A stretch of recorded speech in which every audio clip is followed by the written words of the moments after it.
आज के हमारे पौराणिक कथा का सार है कि आखिर मनुष्य द्वारा किया गया पाप कहाँ जाता है।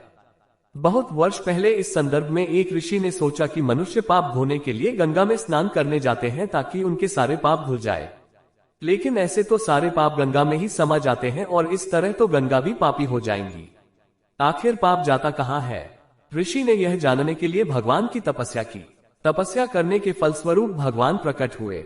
तब ऋषि ने उनसे पूछा कि गंगा में जो पाप धोया जाता है वह कहाँ जाता है। तब भगवान मुस्कुराए और कहा कि इसका उत्तर गंगा माँ ही दे सकती है, और ऋषि को लेकर गंगा माँ के पास गए। ऋषि और भगवान दोनों ने ही गंगा जी से पूछा कि हे गंगे, सब लोग तुम्हारे यहाँ पाप धोते हैं, तो इसका मतलब क्या आप भी पापी हुई? तब गंगा माँ ने मुस्कुराते हुए कहा कि मैं कैसे पापी हो गई, मैं तो सभी पाप लेकर समुद्र देव को अर्पित कर देती हूँ। इसके बाद ऋषि और भगवान समुद्र देव के पास गए और उनसे पूछा कि हे सागर, गंगा सभी पाप आपको अर्पित कर देती है, तो क्या ऐसे में आप पापी हो गए?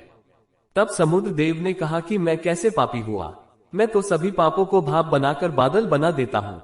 अब ऋषि और भगवान दोनों ही बादल के पास गए और उनसे पूछा कि हे बादल, समुद्र पापों को भाप बनाकर बादल बना देते हैं, तो क्या आप पापी हुए? फिर बादल ने कहा कि मैं कैसे पापी हुआ, मैं तो सभी पाप को वापस पानी बना देता हूँ और धरती पर गिरा देता हूँ, और इससे ही अनाज उपजता है जिसे मनुष्य ही खाता है। उन अनाजों में जो अनाज जिस मानसिक स्थिति से उगाया जाता है और जिस तरीके से प्राप्त किया जाता है और जिस मानसिक अवस्था में खाया जाता है, उसी के आधार पर मानव की मानसिकता बनती है। यही कारण है कि कहा जाता है कि जैसा खाए अन्न वैसा बनता मन। जिस तरीके से अन्न प्राप्त किया जाता है और जिस मानसिक अवस्था में खाया जाता है, वैसा ही मनुष्य का विचार और व्यवहार बन जाता है।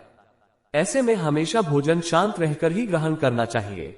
अन्न जिस धन से खरीदा जाए वह धन भी श्रम का होना चाहिए। अतः पाप धोने से ज्यादा महत्वपूर्ण है अपने विचार को शुद्ध और व्यवहार निश्चल रखना, अन्यथा इंसान कितने भी पाप धो ले, पुनः वो अपने दुर्व्यवहार और बुरे विचार से पापी बन जाएगा।